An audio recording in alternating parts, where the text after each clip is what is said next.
Assalamualaikum warahmatullahi wabarakatuh. Selanjutnya pengiriman pasukan dan pengkhianatan keji. Kekalahan di Perang Uhud ternyata masih berdampak buruk terhadap nama baik, kewibawaan, dan pamor pasukan muslimin, sehingga keberanian musuh kembali bangkit untuk melakukan penyerangan.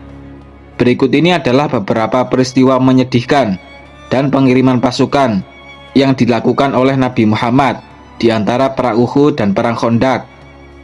Peristiwa pertama adalah pengkhianatan Roji. Pada bulan Safar tahun 4 Hijriah, beberapa orang dari kabilah Adol dan Qoroh datang ke Madinah menemui Nabi Muhammad. Mereka bercerita bahwa anggota kabilahnya ada yang sudah masuk Islam. Lalu mereka meminta Nabi untuk mengirim sahabat dari Madinah agar mengajarkan tentang agama Islam. Tanpa rasa ragu, beliau mengirim bersama mereka sekitar 10 orang sahabat pilihan yang ahli Al-Quran dan ahli agama Islam. Namun ketika perjalanan mereka sampai di daerah Roji, kabilah Adol dan Qoroh meminta bantuan Bani Lihyan untuk melakukan pengkhianatan, hingga akhirnya semua sahabat pilihan itu terbunuh. Peristiwa kedua adalah pengkhianatan Sumur Ma'unah. Beberapa hari setelah tragedi pengkhianatan Roji, terjadi tragedi lain yang lebih menyedihkan, yang dikenal dengan nama pengkhianatan Sumur Ma'unah. Saat itu Abu Barok bin Malik datang ke Madinah menemui Nabi Muhammad. Beliau mengajak Abu Barok masuk Islam, namun dia menolak dengan halus. Abu Barok berkata kepada Nabi, "Kalau engkau mengizinkan, kirimkan beberapa sahabatmu ke daerah Najd untuk menyeru penduduknya masuk ke agamamu." Lalu Nabi menjawab, "Aku khawatir penduduk Najd akan mencelakai sahabat-sahabatku." Kemudian Abu Barok berusaha meyakinkan Nabi, "Sungguh aku yang akan menjamin keamanan mereka." Akhirnya beliau mengirim 70 sahabat pilihan yang juga ahli Al-Quran dan ahli agama Islam. Kali ini beliau mengirim kelompok dalam jumlah besar agar mereka bisa membentuk pasukan sehingga bisa membela diri jika suatu saat musuh ingin melakukan penyerangan. Ketika rombongan ini sampai di daerah Sumur Ma'unah, terjadilah pengkhianatan.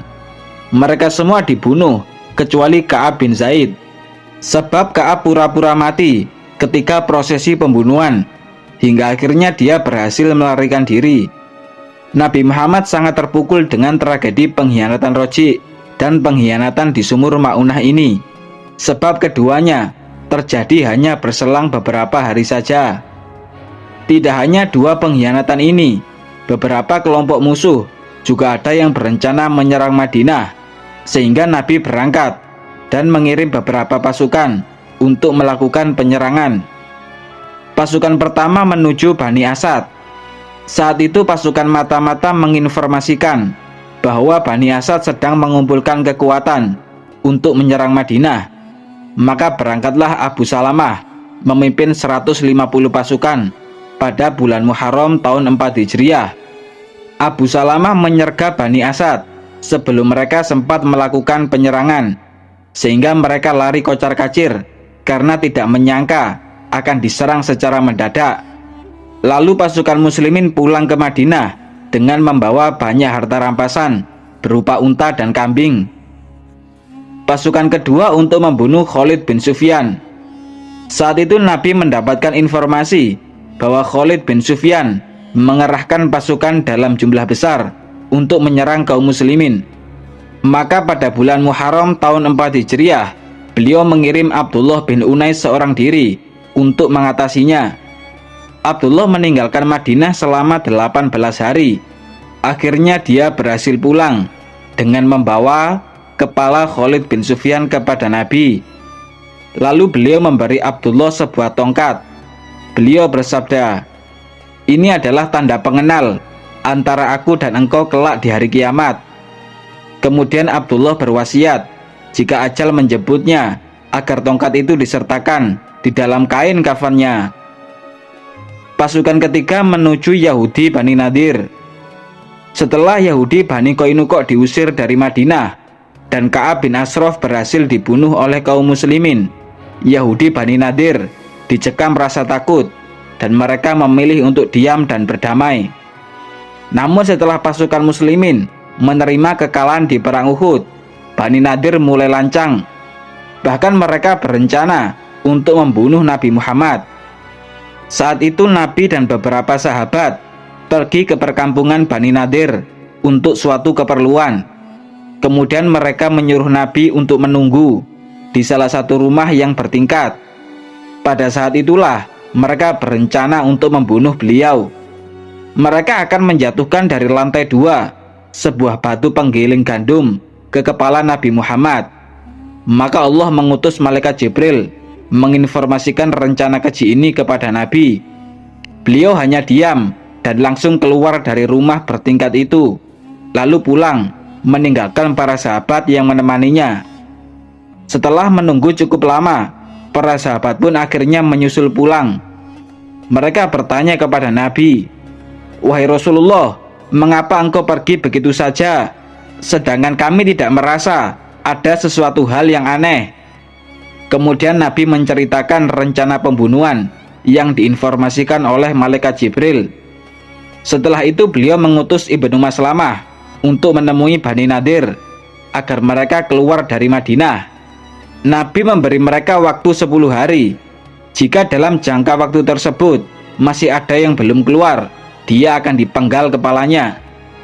Setelah Ibnu Maslamah menyampaikan pesan ini, Yahudi Bani Nadir tidak punya pilihan selain keluar dari Madinah. Mereka langsung mempersiapkan segala keperluan yang mereka butuhkan. Namun tiba-tiba datanglah janji palsu dari pemimpin orang-orang munafik, yaitu Abdullah bin Ubay. Abdullah berjanji kepada Bani Nadir bahwa semua pengikutnya, Bani Ghatafan dan Yahudi Bani Quraidah, akan membantu Bani Nadir untuk melawan pasukan muslimin. Janji ini membuat kepercayaan diri Bani Nadir kembali bangkit, dan mereka memutuskan untuk melawan pasukan muslimin. Pemimpin mereka bernama Huyai bin Akhtab langsung mengirim surat kepada Nabi. Surat itu berbunyi, "Kami tidak akan keluar dari rumah kami, maka dari itu lakukan saja apa yang engkau inginkan." Ketika surat ini sampai, Nabi Muhammad langsung bertakbir, diikuti oleh para sahabat. Beliau menunjuk Ibnu Ummi Maktum sebagai pemimpin sementara Madinah. Lalu beliau dan pasukan muslimin berangkat menuju perkampungan Bani Nadir. Beliau melakukan pengepungan, sementara mereka berlindung di dalam benteng. Dari dalam benteng inilah mereka menyerang pasukan muslimin dengan panah dan batu. Dalam kondisi terpuruk seperti ini, ternyata janji yang diberikan oleh Abdullah bin Ubay kepada Bani Nadir hanyalah omong kosong, sehingga pengepungan yang dilakukan oleh pasukan muslimin hanya berlangsung selama 6 hari. Allah membuat Bani Nadir dicengkam rasa takut dan memilih untuk menyerah meletakkan senjata. Nabi Muhammad memberi mereka kesempatan untuk meninggalkan Madinah bersama keluarganya. Mereka juga diizinkan membawa harta benda sebanyak yang bisa dibawa oleh seekor unta. Namun mereka tidak boleh membawa satupun senjata. Sebelum pergi, Bani Nadir merobohkan rumahnya untuk diambil tiang penyangga, pintu dan jendelanya. Para pemimpin Yahudi Bani Nadir yang berjumlah sekitar 20 orang, termasuk Huyai bin Akhtab, pergi menuju Khaybar, sedangkan sisanya pergi menuju daerah Syam. Di antara mereka ada 2 orang yang menyatakan masuk Islam, sehingga berhak menguasai hartanya kembali.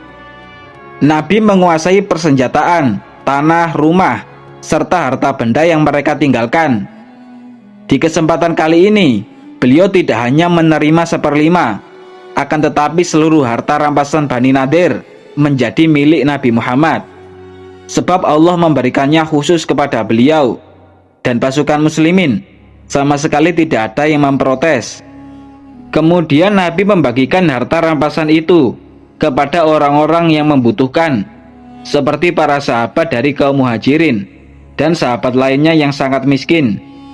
Dari harta itu, beliau juga mengambil untuk nafkah keluarganya selama setahun, Persenjataan yang tersisa dijadikan sebagai persediaan untuk berjuang membela agama Allah.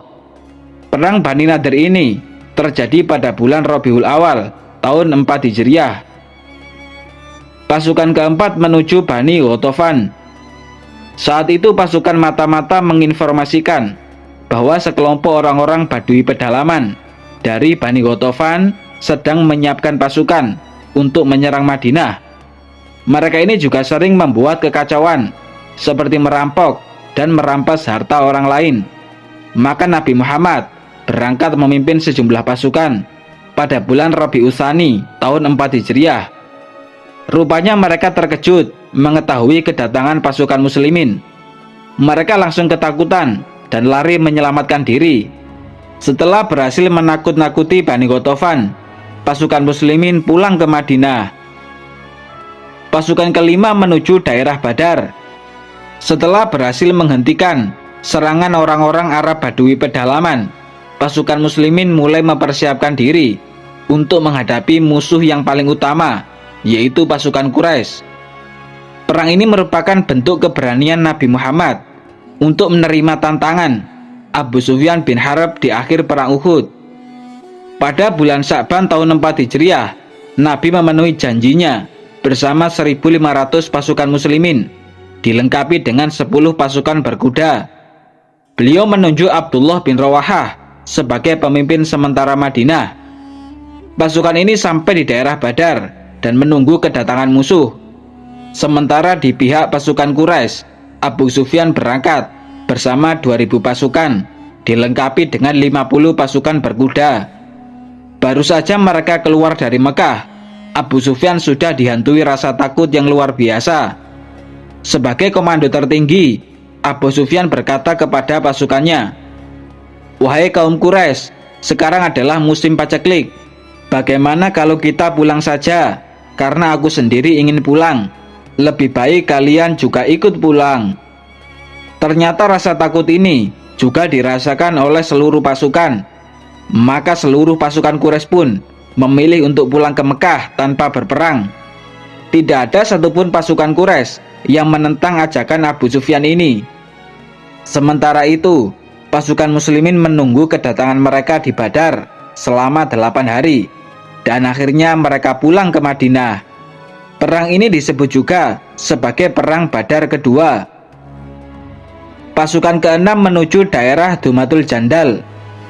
Saat itu datang kabar bahwa sekelompok musuh di daerah Dumatul Jandal sedang mengumpulkan pasukan yang cukup besar untuk menyerang Madinah. Maka pada bulan Rabiul Awal tahun 5 Hijriah, Nabi Muhammad berangkat memimpin 1.000 pasukan muslimin.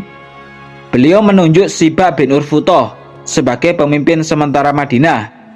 Perjalanan ditempuh pada malam hari dan istirahat pada siang hari agar bisa membuat musuh terkejut.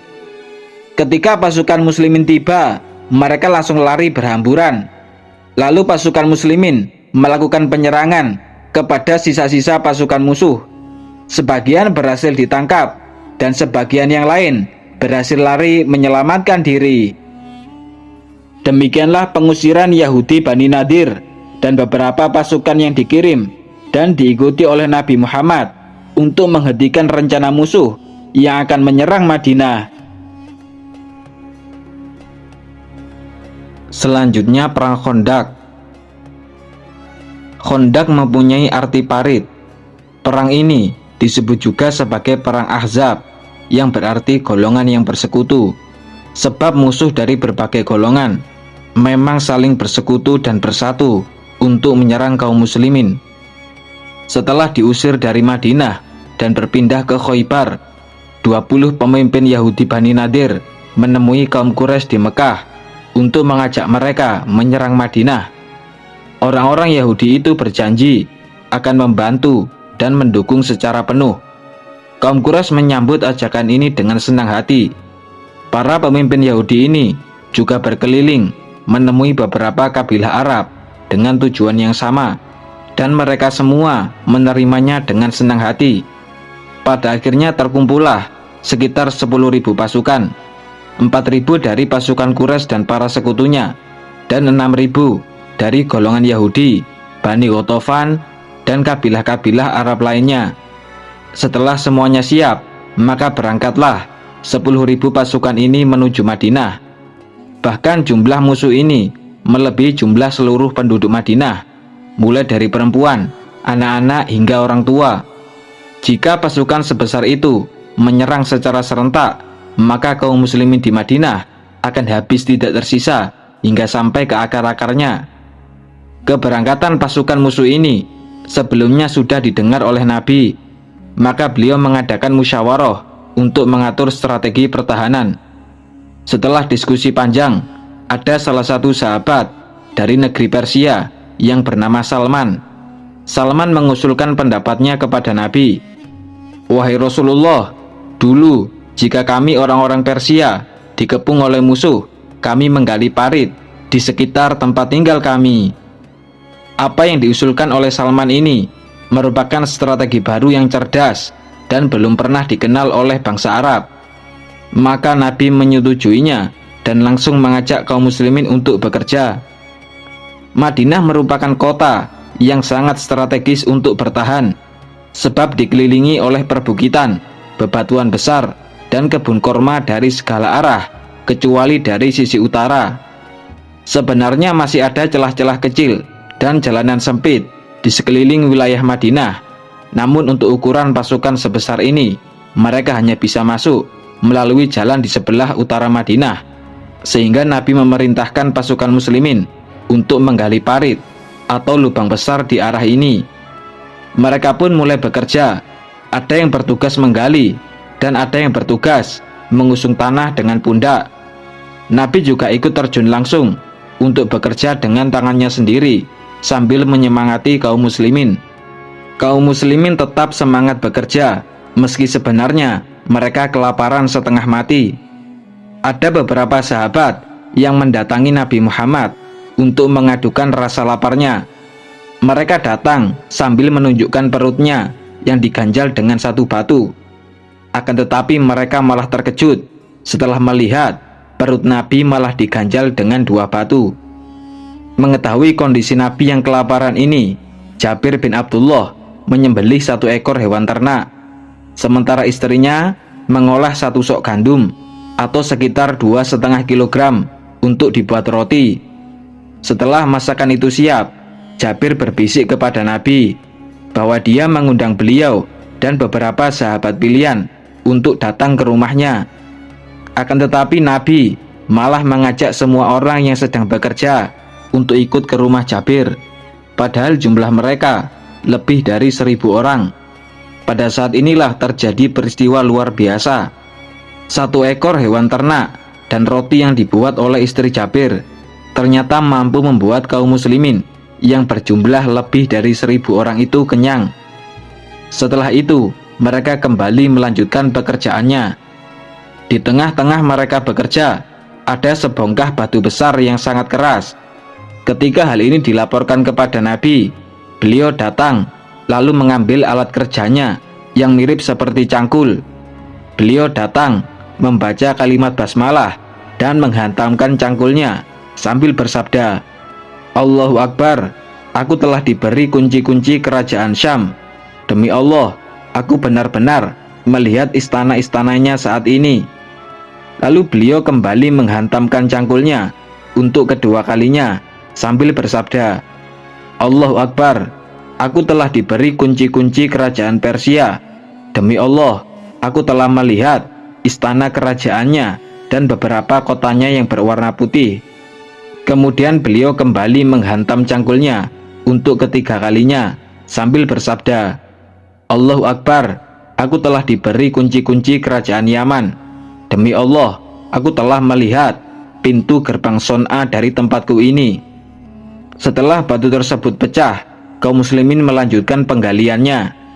Mereka bekerja di waktu siang dan pulang ke rumah untuk beristirahat di malam hari, dan begitu seterusnya hingga penggalian selesai dilakukan. Parit ini digali di sepanjang jalan sebelah utara Madinah yang berjarak sekitar 3 km dengan lebar sekitar 6 meter dan kedalamannya lebih dari 5 meter. Sementara itu, musuh sebanyak 10.000 pasukan secara serentak mulai bergerak mendekati Madinah. Melihat kedatangan pasukan sebesar ini, kaum muslimin tidak gentar sedikit pun. Dan hal ini telah disampaikan di dalam Al-Quran.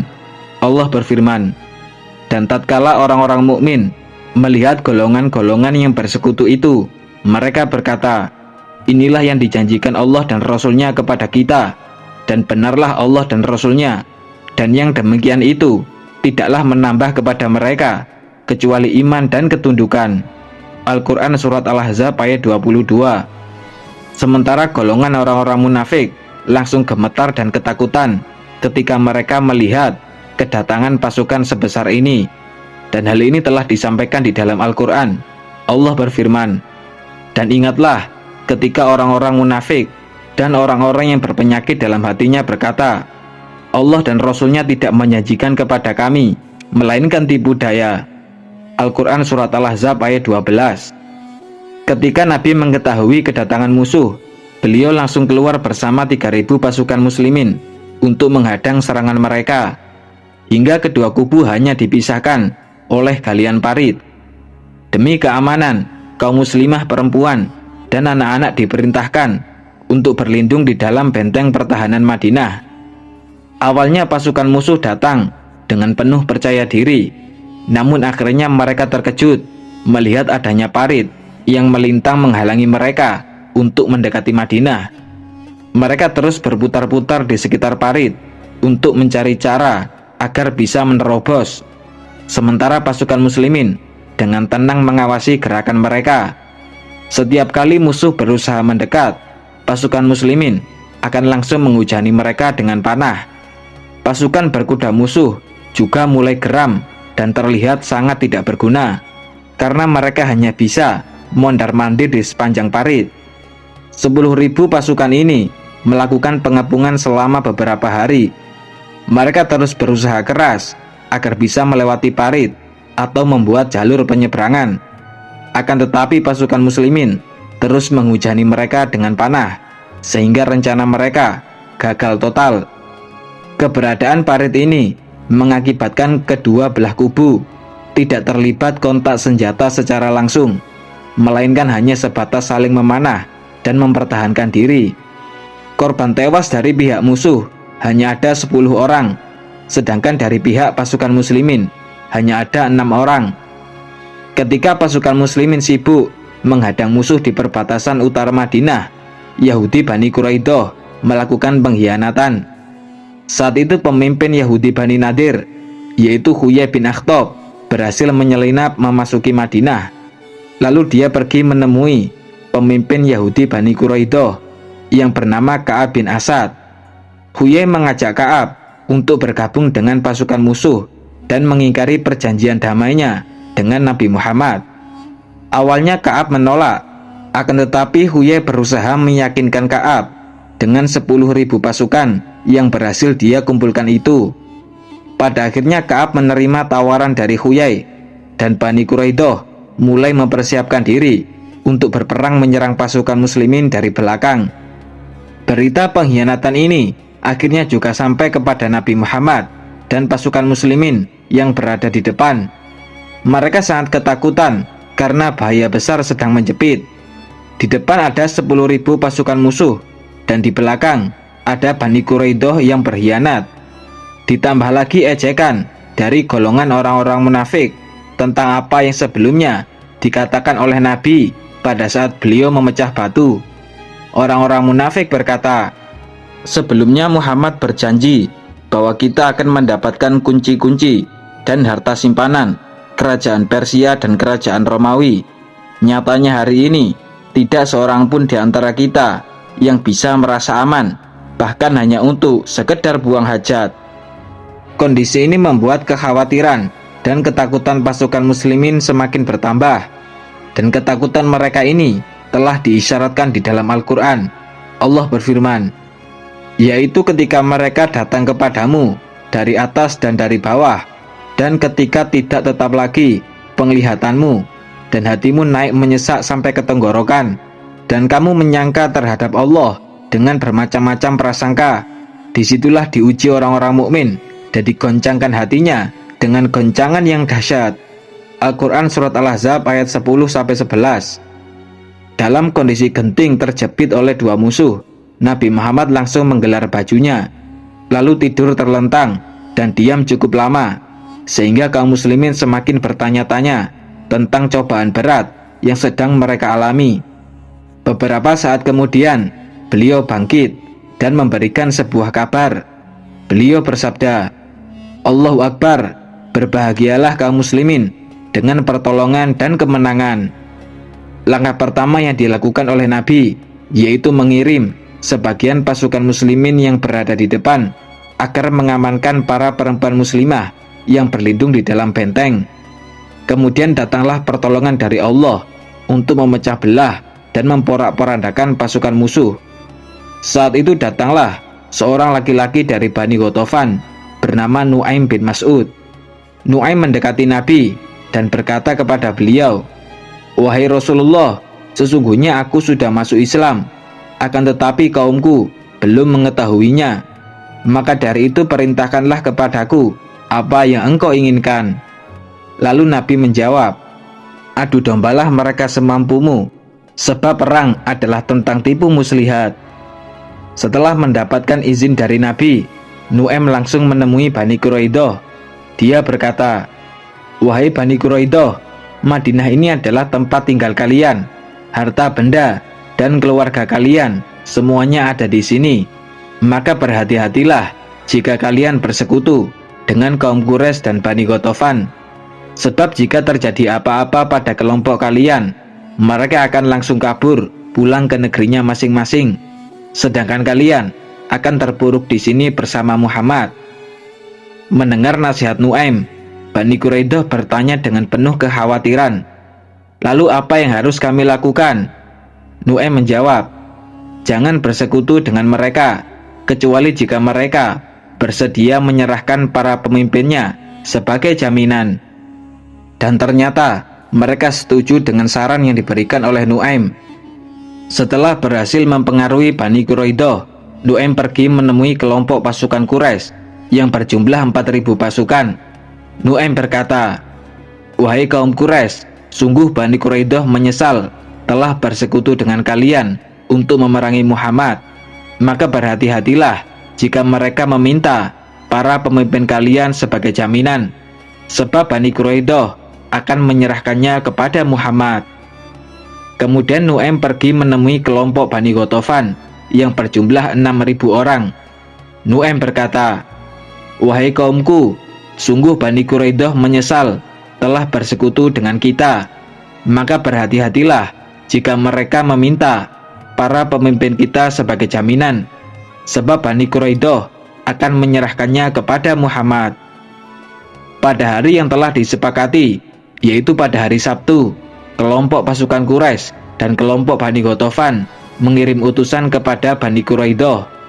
Utusan itu berkata, "Kami tidak mungkin berlama-lama di sini, sebab kuda dan unta kami sudah banyak yang mati kelaparan. Maka dari itu, mari kita bersama-sama menyerang pasukan Muhammad." Lalu Bani Quraidah menjawab, "Sekarang adalah hari Sabtu, dan kalian sudah mengetahui bahwa kami orang-orang Yahudi tidak bisa berperang pada hari Sabtu. Selain itu, kami tidak akan berperang melawan pasukan Muhammad sebelum kalian menyerahkan para pemimpin kalian sebagai jaminan." Ketika jawaban Bani Quraidah ini sampai kepada kelompok kaum Quraisy dan kelompok Bani Ghatafan, mereka langsung paham bahwa apa yang dikatakan oleh Nu'aim memang benar adanya. Persekutuan mereka akhirnya pecah dan semangat 10.000 pasukan untuk menyerang Madinah hancur seketika. Sementara Nabi Muhammad terus berdoa, "Ya Allah, tutupilah kelemahan kami dan berilah kami rasa aman dari kesedihan ini." Setelah persatuannya pecah, Allah mengirim badai angin topan yang memporak-porandakan 10.000 pasukan musuh. Angin itu benar-benar dahsyat, sehingga tenda perkemahan mereka terombang-ambing, dan semua peralatan serta cadangan makanan mereka dipenuhi dengan debu. Tidak hanya itu, Allah juga mengirim para malaikat untuk mengguncangkan mereka dan menanamkan rasa takut di dalam hati mereka. Pada malam hari, Nabi mengutus Hudzaifah bin Yaman untuk menyelidiki kondisi musuh. Ternyata keadaan mereka sangat memprihatinkan. Bahkan mereka sudah bersiap-siap untuk pulang. Keesokan harinya, ketika Nabi melihat sendiri ke galian parit, musuh benar-benar sudah pergi meninggalkan Madinah. Perang Khandaq ini terjadi pada bulan Syawal tahun 5 Hijriah. Pasukan musuh mengepung Madinah selama sekitar 1 bulan. Perang ini memang bukan peperangan yang menjatuhkan banyak korban atau menimbulkan kerugian yang besar, akan tetapi hanya membuat ketakutan saja. Dan perang Khandaq ini merupakan salah satu peperangan yang paling menegangkan dalam sejarah Islam. Perang ini juga menunjukkan jika Allah berkehendak, satu orang saja bisa memporak-porandakan puluhan ribu pasukan musuh. Demikianlah datangnya pertolongan Allah di perang Khandaq untuk memenangkan Nabi Muhammad dan pasukan muslimin. Selanjutnya perang Yahudi Bani Quraidah dan beberapa pengiriman pasukan. Bani Quraidah adalah kabilah Yahudi terakhir yang tinggal di Madinah. Perang Bani Quraidah ini terjadi karena mereka telah mengkhianati Nabi Muhammad di perang Khandaq. Setelah 10.000 pasukan musuh di perang Khandaq meninggalkan Madinah, malaikat Jibril langsung mendatangi Nabi Muhammad, tepatnya pada saat waktu duhur. Saat itu beliau sedang mandi. Lalu malaikat Jibril bertanya kepada Nabi, "Mengapa engkau meletakkan senjatamu? Sungguh, para malaikat belum meletakkan senjatanya. Mereka tidak akan berhenti memerangi orang-orang kafir itu. Sekarang berangkatlah bersama kaum muslimin ke perkampungan Bani Quraidah. Aku akan berjalan mendahuluimu. Akan kuguncangkan bentengnya dan kutiupkan rasa takut di hati mereka." Lalu malaikat Jibril berangkat terlebih dahulu dengan diiringi gerombolan malaikat. Sementara Nabi Muhammad langsung mengutus seorang laki-laki yang sedang azan untuk mengumumkan perintah kepada kaum muslimin. Perintah itu berbunyi, "Siapa saja yang mendengar seruan ini dan taat kepada Allah dan Rasul-Nya, maka jangan sampai melakukan sholat asar kecuali di perkampungan Bani Quraidah." Mendengar perintah Nabi ini, terjadi perbedaan pendapat di antara kelompok kaum muslimin. Kelompok pertama sangat patuh kepada perintah Nabi. Ketika waktu sholat asar tiba, mereka tetap melanjutkan perjalanan hingga tiba di perkampungan Bani Quraidah pada waktu Isya. Di waktu Isya inilah mereka baru melaksanakan sholat asar. Sedangkan kelompok kedua melaksanakan sholat asar tepat waktu, yaitu pada saat mereka berada di tengah perjalanan, meskipun belum sampai di perkampungan Bani Quraidah. Sebab kelompok ini menganggap bahwa perintah Nabi itu bertujuan agar kaum muslimin segera berangkat.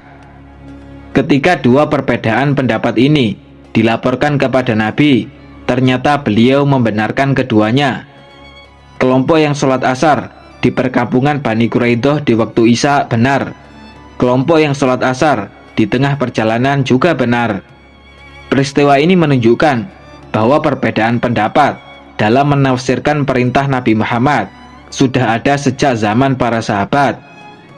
Pada akhirnya sampailah 3.000 pasukan muslimin dilengkapi 50 pasukan berkuda di perkampungan Bani Quraidah. Nabi mengutus Ibnu Ummi Maktum sebagai pemimpin sementara Madinah. Bendera peperangan dipercayakan kepada Ali bin Abi Thalib. Pasukan muslimin melakukan pengepungan secara ketat, sebab pihak musuh berlindung di dalam bentengnya. Ka'ab bin Asad sebagai pemimpin Bani Quraidah menawarkan 3 pilihan kepada kaumnya. Pilihan pertama, Bani Quraidah semuanya harus memeluk Islam, sehingga nyawa, harta, dan keluarga mereka dijamin keamanannya oleh pasukan muslimin. Ka'ab juga berkata kepada kaumnya, "Demi Allah, sungguh sangat jelas bahwa Muhammad benar-benar Nabi yang diutus, dan dialah Nabi yang disebut-sebut di dalam kitab suci kita." Pilihan kedua, kaum laki-laki Bani Quraidah harus membunuh anak-anak dan istri-istri mereka sendiri agar tidak menjadi tawanan pasukan muslimin.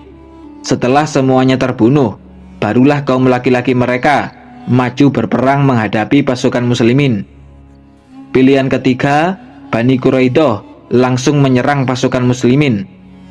Setelah Ka'ab menyampaikan 3 pilihan ini, ternyata Bani Quraidah menolak ketiga-tiganya, sehingga mereka memutuskan untuk menyerah kepada Nabi Muhammad. Di pengepungan ini, sebenarnya mereka mampu untuk bertahan lebih lama lagi, sebab mereka punya banyak bahan makanan, persediaan air yang melimpah, dan benteng pertahanan yang kokoh. Akan tetapi Allah telah menanamkan rasa takut di hati mereka, sehingga nyali mereka untuk berperang runtuh seketika.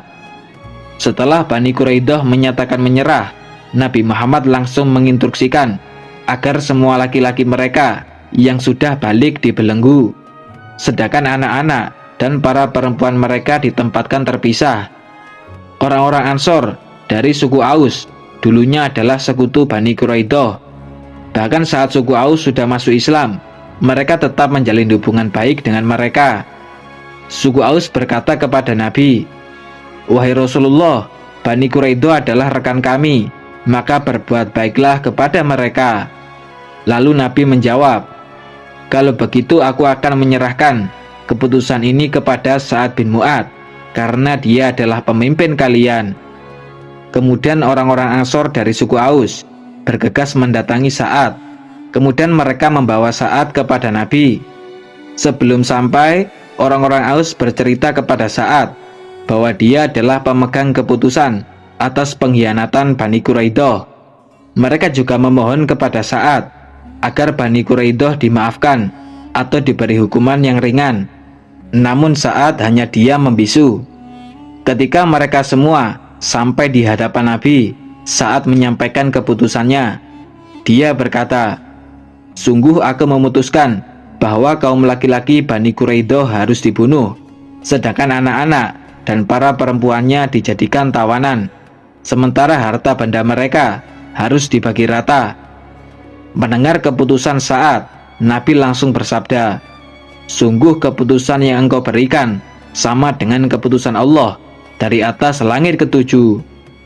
Keputusan Sa'ad bin Mu'ad ini memang adil dan sangat tepat. Selain melakukan pengkhianatan di perang Khandaq, ternyata Bani Quraidah berencana untuk menghabisi kaum muslimin. Hal ini terbukti pada saat kaum muslimin masuk ke dalam benteng mereka, yang di dalamnya terdapat 1.500 pedang, 2.000 tombak, 300 baju besi, dan 500 perisai. Lalu kaum muslimin mulai menggali parit atau lubang besar yang nantinya akan digunakan sebagai tempat eksekusi pembunuhan laki-laki Bani Quraidah. Setelah penggalian parit selesai, eksekusi pun mulai dijalankan. Mereka digiring kelompok demi kelompok dan dipenggal lalu dimasukkan ke dalam parit. Beberapa orang yang masih menunggu gilirannya untuk digiring ke parit bertanya kepada pemimpin Bani Quraidah, yaitu Ka'ab bin Asad. Mereka bertanya, "Hai Ka'ab, menurutmu apa yang akan diperbuat oleh pasukan Muhammad atas orang-orang kita?" Ka'ab balik bertanya dengan sedikit marah, "Apakah kalian tidak berpikir bahwa setiap orang yang dikirim oleh pasukan Muhammad tidak kembali? Demi Allah, ini adalah eksekusi mati." Jumlah laki-laki Bani Quraidah yang diberi hukuman mati ada sekitar 700 orang. Di dalamnya juga ada pemimpin Yahudi Bani Nadir, yaitu Huyai bin Akhtab. Sebab setelah Huyai mengajak Ka'ab untuk mengkhianati Nabi, dia bergabung dan tinggal di dalam benteng Bani Quraidah. Huyai digiring ke parit dengan menggunakan pakaian mewahnya yang sudah dia sobek-sobek agar tidak dirampas oleh pasukan muslimin. Kemudian Huyai duduk dan dipenggal lehernya. Malam hari sebelum Bani Quraidah menyerahkan diri, beberapa di antara mereka ada yang masuk Islam. Maka pasukan muslimin membiarkan mereka hidup dan harta serta keluarga mereka dibebaskan. Nabi Muhammad mengambil 1/5 dari harta rampasan yang didapatkan dari Bani Quraidah. Kemudian sisanya dibagikan kepada seluruh pasukan. Pasukan yang berjalan kaki atau menunggangi unta mendapat 1 bagian. Pasukan berkuda mendapat 3 bagian. 1 bagian untuk penunggangnya, dan 2 bagian untuk kudanya. Sebab merawat kuda dibutuhkan biaya yang besar. Perang Bani Quraidah ini terjadi pada bulan Dzulqa'dah tahun 5 Hijriah. Sementara pengepungannya berlangsung selama 25 hari. Kemudian di tahun berikutnya, yaitu di tahun ke-6 Hijriah, Nabi Muhammad mulai mengirim beberapa pasukan menuju kabilah-kabilah Arab dan golongan Badui pedalaman yang sering melakukan tindak kejahatan. Di antara mereka juga ada yang pernah bergabung memusuhi pasukan muslimin di Perang Khandaq. Pasukan pertama menuju Bani Bakar. Ibnu Maslamah berangkat memimpin 30 pasukan berkuda pada bulan Muharram tahun 6 Hijriah. Ketika pasukan ini tiba, Bani Bakar lari berhamburan menyelamatkan diri, sehingga pasukan muslimin berhasil mendapatkan sejumlah hewan ternak sebagai harta rampasan. Pasukan kedua menuju Bani Lihyan. Bani Lihyan adalah yang dulu mengkhianati Nabi Muhammad dan membunuh 10 sahabat pilihan di pengkhianatan Roji. Nabi berangkat memimpin 200 pasukan pada bulan Rabiul Awal tahun ke-6 Hijriah. Beliau menunjuk Ibnu Ummi Maktum sebagai pemimpin sementara Madinah. Di perjalanan ini, Nabi melakukan kamuflase, seakan-akan pasukan sedang menuju wilayah Syam. Akan tetapi kemudian perjalanan dipercepat hingga tiba di tempat yang dulunya digunakan untuk membantai 10 sahabat pilihan. Di situ beliau mendoakan mereka agar mendapatkan rahmat dari Allah. Ketika Bani Lihyan mengetahui kedatangan pasukan muslimin, mereka lari menyelamatkan diri ke atas puncak-puncak bukit. Namun tidak ada satupun dari mereka yang berhasil ditangkap oleh pasukan muslimin. Pasukan ketiga menuju Bani Asad. Ukasyah bin Mihsan berangkat memimpin sejumlah pasukan muslimin pada bulan Rabiul Awal tahun ke-6 Hijriah. Setibanya di sana, musuh langsung lari kocar-kacir, sehingga pasukan muslimin berhasil mendapat harta rampasan berupa 200 ekor unta untuk dibawa pulang ke Madinah. Pasukan keempat menuju Bani Salabah. Ibnu Maslamah berangkat memimpin 10 pasukan pada bulan Rabiul Akhir tahun ke-6 Hijriah. Melihat kedatangan pasukan muslimin, pihak musuh segera bersembunyi, padahal jumlah mereka ada 100 orang. Ketika pasukan muslimin sedang tidur, Bani Salabah berhasil membunuh mereka semua, kecuali Ibnu Maslamah. Ibnu Maslamah berhasil pulang ke Madinah dalam keadaan luka-luka. Malam hari ketika Ibnu Maslamah sampai di Madinah, Nabi Muhammad langsung mengutus Abu Ubaidah bin Jarrah memimpin 40 pasukan menuju perkampungan Bani Salabah. Pasukan muslimin ini sampai di pagi hari dan langsung melakukan penyerangan, sementara Bani Salabah langsung lari menyelamatkan diri. Di peperangan ini, pasukan muslimin mendapat banyak harta rampasan berupa hewan ternak, dan ada 1 orang yang berhasil ditangkap, yang kemudian dia masuk Islam. Pasukan kelima menuju Bani Sulaim. Zaid bin Harisah berangkat memimpin sejumlah pasukan muslimin pada bulan Rabiul Akhir tahun ke-6 Hijriah. Pasukan muslimin langsung melakukan penyerangan dan Bani Sulaim langsung kabur menyelamatkan diri, sehingga pasukan muslimin berhasil mendapat harta rampasan berupa hewan ternak dan sejumlah tawanan. Pasukan ke-6 menuju jalur perdagangan kaum Quraisy. Zaid bin Harisah berangkat memimpin 170 pasukan berkuda pada bulan Jumadil Awal tahun ke-6 Hijriah. Pasukan muslimin berhasil merampas harta kafilah kaum Quraisy yang saat itu dipimpin oleh Abul As. Abul As adalah menantu Nabi Muhammad, yaitu suami Zainab. Abul As berhasil lari menyelamatkan diri ke Madinah mendatangi Zainab. Abul As memohon kepada Zainab untuk menemui Nabi agar beliau mengembalikan harta kafilah dagang yang dia pimpin. Kemudian Nabi meminta para sahabat untuk mengembalikannya jika mereka mau, dan ternyata mereka mengembalikannya secara utuh dengan penuh sukarela. Setelah itu Abul As bergegas pulang ke Mekah dan mengembalikan semua titipan harta kafilah dagang yang dia pimpin kepada pemiliknya. Setelah semuanya selesai, Abul As masuk Islam dan hijrah ke Madinah. Pasukan ketujuh, penyerangan kedua kepada Bani Sa'labah. Zaid bin Harisah berangkat memimpin 15 pasukan pada bulan Jumadil Akhir tahun 6 Hijriah. Setibanya di sana, Bani Sa'labah langsung lari menyelamatkan diri karena mereka mengira Nabi Muhammad ikut di dalam pasukan. Di peperangan ini, pasukan muslimin berhasil mendapat harta rampasan berupa 20 ekor unta. Pasukan ke-8 menuju Wadil Qura. Zaid bin Harisah berangkat memimpin 12 pasukan pada bulan Rajab tahun 6 Hijriah. Keberangkatan pasukan ini hanya untuk memata-matai pergerakan pasukan musuh jika memang ada. Akan tetapi, penduduk Wadil Qura melakukan penyerangan hingga ada 9 orang dari pasukan muslimin yang terbunuh. Sementara Zaid dan 2 orang lainnya berhasil pulang ke Madinah dengan selamat. Pasukan ke-9 menuju jalur kafilah dagang kaum Quraisy. Abu Ubaidah bin Jarrah berangkat memimpin 300 pasukan pada bulan Rajab tahun 8 Hijriah. Di tengah perjalanan, mereka menderita kelaparan. Bahkan mereka sampai memakan khobat. Khobat adalah daun keras yang biasa dimakan oleh unta. Hal inilah yang membuat perang ini disebut sebagai perang khobat. Lalu mereka menemukan bangkai ikan paus untuk dimakan, yang kemudian sisanya mereka bawa pulang. Ketika sampai di Madinah, Nabi bersabda, "Itu adalah rezeki yang diberikan oleh Allah kepada kalian. Apakah kalian masih menyimpan sisanya yang bisa kalian berikan kepada kami?" Lalu mereka memberikan sisa bangkai ikan paus itu kepada Nabi Muhammad. Pasukan ke-10 menuju Bani Mustalik. Saat itu Nabi mendapat informasi bahwa Bani Mustalik sedang menyiapkan pasukan untuk menyerang Madinah.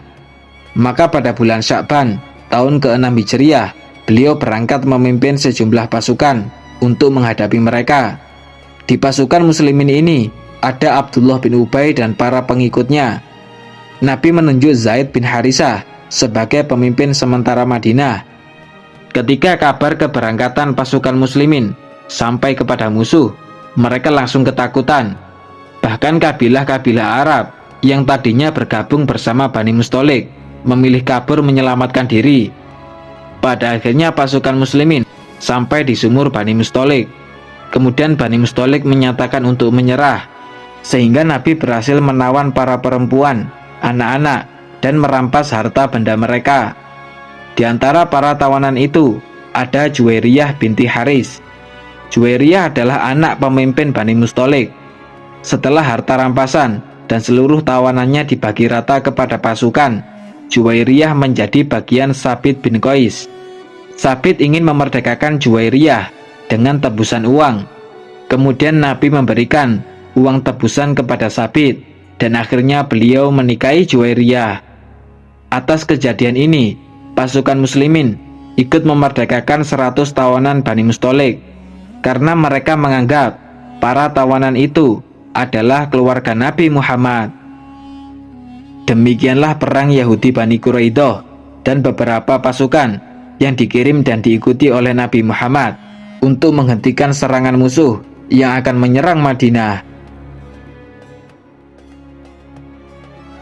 Selanjutnya, permusuhan kaum munafikin. Orang-orang munafik yang dipimpin oleh Abdullah bin Ubay sangat membenci kaum muslimin, khususnya kepada Nabi Muhammad. Ketika beliau sedang membacakan Al-Quran di suatu majelis, Abdullah berkata, "Duduk sajalah di rumahmu dan jangan mengganggu kelompok kami." Permusuhan model seperti ini terjadi pada saat kaum munafikin belum masuk Islam. Setelah mereka berpura-pura masuk Islam, mereka tetap saja menebar permusuhan. Mereka adalah musuh dalam selimut. Dalam hati mereka hanya ada keinginan untuk memecah belah umat Islam dan menghinakan kemuliaan Islam. Orang-orang munafik ini bermuka dua. Di belakang mereka memusuhi Islam, tapi di depan mereka berlagak membela Islam. Bahkan kadangkala mereka menampakkan permusuhannya secara terang-terangan. Abdullah bin Ubay juga ikut sholat Jumat seperti kaum muslimin pada umumnya. Bahkan dia datang untuk memuji kebaikan Nabi, seakan-akan dia adalah pendukung setia Nabi Muhammad. Dengan begitu, dia akan terlihat baik di depan kaum muslimin. Pernah suatu ketika, Abdullah memuji kebaikan Nabi Muhammad pada saat beliau akan khutbah Jumat. Muka dua yang ditampakkan Abdullah ini membuat para sahabat geram. Maka mereka mencengkeram baju Abdullah dan mengingatkannya dengan tegas, "Hai musuh Allah, engkau tidak pantas berkata seperti itu. Semua orang sudah tahu apa yang telah engkau lakukan." Kemudian Abdullah keluar sambil memprotes tindakan tegas yang telah dilakukan oleh para sahabat terhadap dirinya. Lalu ada sahabat lain yang mencegat Abdullah di pintu masjid. Sahabat tersebut berkata, "Kembalilah ke sana agar Rasulullah memohonkan ampunan untukmu." Namun Abdullah menjawabnya dengan sinis, "Aku tidak butuh dia mintakan ampunan." Abdullah juga berusaha menjatuhkan nama baik Nabi Muhammad. Hal ini terlihat jelas pada saat beliau menikahi Zainab binti Jahaz. Di pernikahan Nabi ini ada dua celah yang digunakan oleh kaum munafikin sebagai senjata. Celah pertama, Zainab adalah mantan istri Zaid bin Harisah, dan Zaid bin Harisah sendiri adalah anak angkat Nabi. Menurut kaum munafikin, pernikahan Nabi ini bertentangan dengan tradisi bangsa Arab pada masa itu. Sebab bangsa Arab menganggap bahwa anak angkat kedudukannya sama seperti anak kandung, maka mantan istri anak angkat tidak boleh dinikahi oleh ayah angkatnya. Celah kedua, kaum munafikin menuduh Nabi Muhammad melanggar aturan Al-Quran, sebab Al-Quran hanya mengizinkan 4 orang istri, sedangkan Zainab adalah istri kelima Nabi.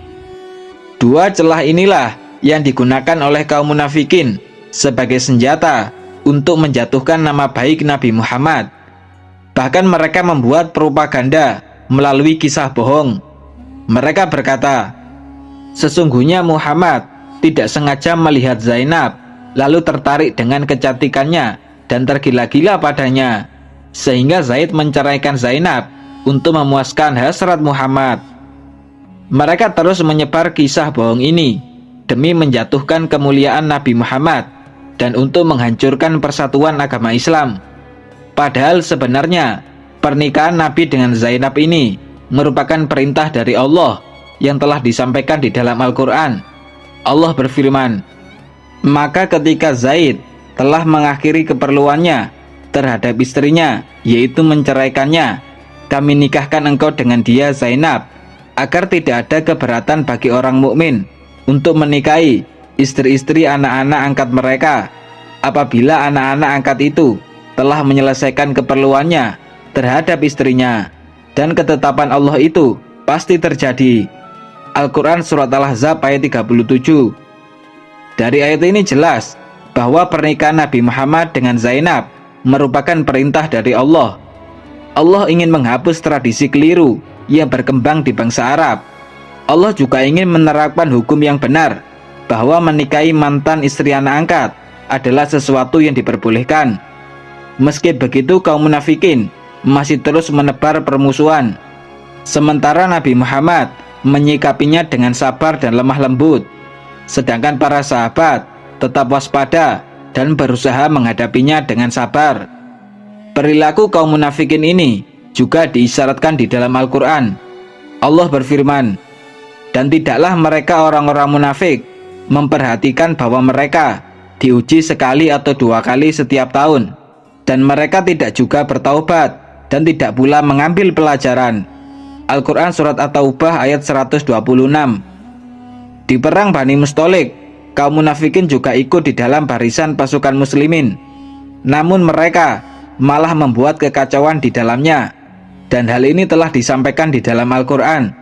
Allah berfirman, "Jika mereka berangkat bersama-sama kamu, niscaya mereka tidak menambah kamu selain dari kerusakan belaka, dan tentu mereka akan bergegas maju ke muka celah-celah barisanmu untuk mengadakan kekacauan di antara kamu. Sedang di antara kamu ada orang-orang yang amat suka mendengarkan perkataan mereka, dan Allah mengetahui orang-orang yang dolim. Al-Quran Surat At-Taubah ayat 47. Setelah memenangkan peperangan, pasukan muslimin istirahat di sumur Bani Mustalik. Lalu terjadi kesalahpahaman di antara dua sahabat. Satu sahabat kaum muhajirin dari golongan Nabi Muhammad di Mekah, dan satunya lagi dari kaum Ansor yang merupakan penduduk asli Madinah. Kedua sahabat tersebut terus adu mulut hingga keduanya berkelahi. Kemudian Nabi datang dan mengecam perbuatan buruk yang mereka berdua lakukan. Beliau bersabda, "Apakah kalian berdua kembali melakukan kebiasaan jahiliyah, sementara aku masih hidup di antara kalian?" Dan perkelahian dua sahabat ini akhirnya juga didengar oleh Abdullah bin Ubay. Lalu dia berusaha melakukan adu domba.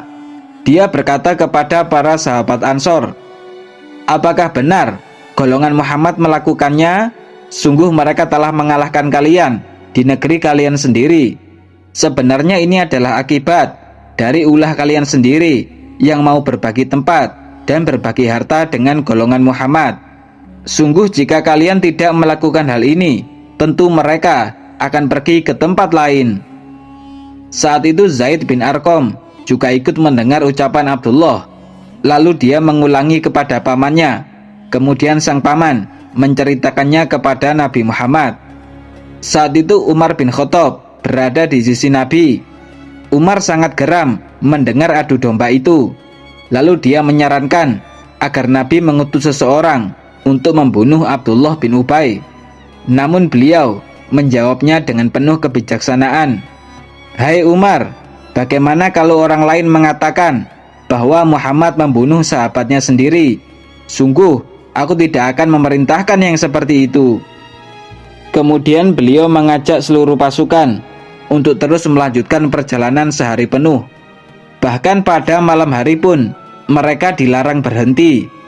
Nabi baru mengajak istirahat jika pasukan sudah benar-benar sangat kelelahan, sehingga ketika mereka berhenti, mereka akan langsung tertidur. Hal ini beliau lakukan agar mereka lupa atas adu domba yang disebarkan oleh Abdullah bin Ubay.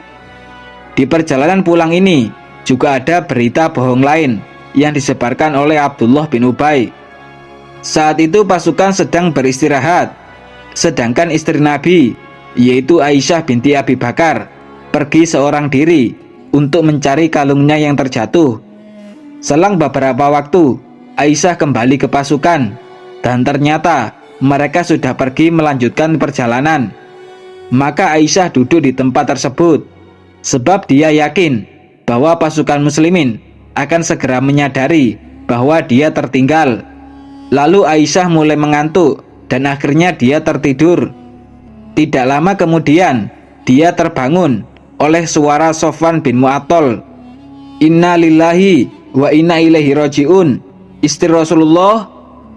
Saat itu Sofwan mengira bahwa Aisyah terbunuh. Dia juga kebetulan tertinggal jauh dari pasukan. Setelah Aisyah terbangun, Sofwan mendudukkan untanya sebagai isyarat agar Aisyah naik. Setelah Aisyah naik, Sofwan menuntun untanya untuk menyusul pasukan. Sofwan tidak mengajak Aisyah bicara sama sekali. Aisyah hanya mendengar kalimat istirja yang diucapkan oleh Sofwan. Saat itu pasukan muslimin sedang singgah di suatu tempat untuk beristirahat. Ketika melihat kedatangan Aisyah dan Sofwan, mereka menyimpulkan pendapat sesuai dengan tabiatnya masing-masing. Sementara Abdullah bin Ubay langsung tersenyum lebar, sebab dia sekarang punya senjata baru. Abdullah langsung mengumumkan dan menyebarluaskan kabar bohong tentang apa-apa yang telah dilakukan oleh Sofwan dan Aisyah untuk menjatuhkan nama baik Nabi Muhammad. Berbeda dengan ayahnya, anak pemimpin orang-orang munafik ini, yaitu Abdullah bin Ubay, adalah seorang laki-laki yang soleh, juga termasuk sahabat pilihan. Dia tidak ada kaitannya dengan kejahatan yang dilakukan oleh ayahnya. Dia menghadang ayahnya ketika di gerbang masuk kota Madinah sambil menghunuskan pedang. Saat sang ayah datang, dia berkata, "Demi Allah, Ayah tidak boleh lewat di sini, kecuali jika memang diizinkan oleh Rasulullah, sebab beliau adalah orang yang mulia, sementara ayah adalah orang yang nista. Ketika Nabi datang, beliau mengizinkannya untuk masuk ke Madinah. Sang anak berkata kepada Nabi, "Wahai Rasulullah, jika engkau ingin membunuh ayahku, biarkan aku saja yang membunuhnya. Demi Allah, aku akan membawa kepalanya ke hadapanmu." Namun Nabi Muhammad melarangnya. Ketika seluruh pasukan sudah tiba di Madinah, para penyebar berita bohong semakin bersemangat untuk menyebar luaskan berita tersebut. Sementara Nabi hanya diam, tidak menanggapinya. Kemudian Nabi menyampaikan kepada para sahabat agar mereka mewaspadai Abdullah bin Ubay dan para pengikutnya. Sedangkan Aisyah sendiri, sejak sampai di Madinah, dia jatuh sakit selama sebulan, sehingga dia tidak mengetahui bahwa dia menjadi bahan perbincangan banyak orang. Hanya saja dia merasa perhatian yang diberikan oleh Nabi berkurang dan tidak seperti biasanya saat dia sedang sakit. Ketika tubuhnya sudah mulai membaik, Aisyah keluar diantar oleh seorang perempuan. Secara tidak sengaja, perempuan tersebut mengatakan tentang kabar bohong yang beredar. Berita ini membuat Aisyah merasa sangat terpukul. Lalu dia minta izin kepada Nabi untuk pulang ke rumah orang tuanya sambil memastikan kebenaran berita tersebut. Selama di sana, Aisyah tidak bisa tidur. Dia hanya menangis dan menangis hingga 2 hari lamanya. Lalu Nabi Muhammad mendatangi Aisyah untuk menanyakan tentang kabar bohong yang beredar. Lalu Aisyah menjawab, "Jika aku mengatakan bahwa aku tidak melakukannya, kalian pasti tidak akan mempercayainya. Namun jika aku mengatakan bahwa aku melakukannya, kalian pasti akan mempercayainya. Sedangkan Allah tahu bahwa aku benar-benar tidak melakukannya. Sungguh aku hanya bisa bersabar akan hal ini." Kemudian Aisyah berpaling dari Nabi. Setelah itu, Allah menurunkan wahyu untuk meluruskan berita bohong yang sedang beredar. Allah berfirman, "Sesungguhnya orang-orang yang membawa berita bohong itu adalah dari golongan kamu juga. Janganlah kamu kira bahwa berita bohong itu buruk bagi kamu, bahkan itu baik bagi kamu. Tiap-tiap seseorang dari mereka mendapat balasan dari dosa yang dikerjakannya, dan siapa di antara mereka yang mengambil bagian terbesar dalam penyiaran berita bohong itu, baginya azab yang besar." Al-Quran Surat An-Nur ayat 11. Setelah ayat ini turun, Nabi Muhammad sangat senang dan rumah tangga beliau dengan Aisyah kembali seperti sebelumnya. Sejak saat itu, orang-orang tidak ada yang mempercayai berita apapun yang disampaikan oleh Abdullah bin Ubay dan para pengikutnya. Setelah pulang dari perang Bani Mustalik, ada beberapa pasukan yang dikirim oleh Nabi Muhammad. Pasukan pertama menuju Bani Kalab. Abdurrahman bin Auf berangkat memimpin sejumlah pasukan muslimin pada bulan Sya'ban tahun ke-6 Hijriah. Sebelum itu Nabi berpesan kepada Abdurrahman, jika Bani Kalab memilih tunduk dan bersedia masuk Islam, maka Abdurrahman diperintahkan oleh Nabi untuk menikahi putri pemimpin mereka. Ketika pasukan muslimin sampai, ternyata sesuai dengan pesan Nabi bahwa mereka tunduk dan bersedia masuk Islam. Maka Abdurrahman menikahi putri pemimpin Bani Kalab. Pasukan kedua menuju Bani Sa'ad. Ketika itu Nabi mendapat informasi bahwa Bani Sa'ad akan membantu Yahudi Khaybar untuk menyerang kaum muslimin. Maka beliau mengutus Ali bin Abi Thalib berangkat memimpin 200 pasukan pada bulan Sya'ban tahun 6 Hijriah. Maka pasukan muslimin menyerang markas Bani Sa'ad secara mendadak. Mereka pun lari menyelamatkan diri, sehingga pasukan muslimin berhasil merampas 500 ekor unta dan 2000 ekor kambing. Pasukan ketiga menuju Bani Fazaroh. Zaid bin Harisah berangkat memimpin sejumlah pasukan muslimin pada bulan Ramadan tahun ke-6 Hijriah. Di perkampungan Bani Fazaroh terdapat seorang perempuan yang bernama Ummu Qirfah. Ummu Qirfah terkenal sebagai perempuan keji yang berniat membunuh Nabi Muhammad. Dia pernah mengerahkan 30 pasukan berkuda dari anggota keluarganya sendiri untuk menyerang kaum muslimin. Namun akhirnya 30 pasukan musuh ini berhasil dibunuh oleh pasukan muslimin. Pasukan keempat menuju daerah Urainah. Qurs bin Jabir berangkat memimpin 20 pasukan pada bulan Syawal tahun ke-6 Hijriah. Keberangkatan pasukan ini dilatar belakangi pengkhianatan yang dilakukan oleh penduduk Urainah. Sebelumnya mereka sudah masuk Islam dan menetap di Madinah. Akan tetapi karena tidak cocok dengan suhu udaranya, mereka jatuh sakit. Maka Nabi mengizinkan mereka pulang dan beliau membekali mereka beberapa ekor unta beserta pengembalanya. Beliau menyuruh mereka untuk meminum susu dan air kencing unta itu. Namun setelah sembuh, mereka malah membunuh si pengembala dan merampas untanya, serta keluar dari agama Islam. Nabi juga berdoa agar Allah membuat penduduk Urainah kehilangan arah dan ruang gerak mereka sempit. Maka Allah membuat mereka tidak tahu arah sehingga sangat mudah ditangkap. Lalu pasukan muslimin membunuh mereka sebagai balasan atas pengkhianatan yang mereka lakukan.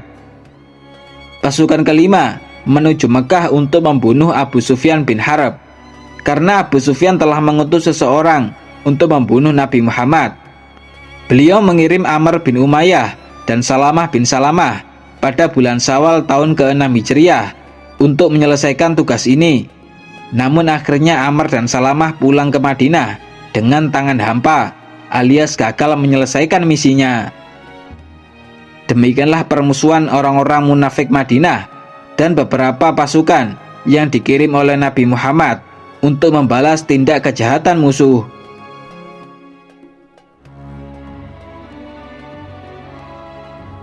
Wallahu a'lamu bishawab. Wassalamualaikum warahmatullahi wabarakatuh.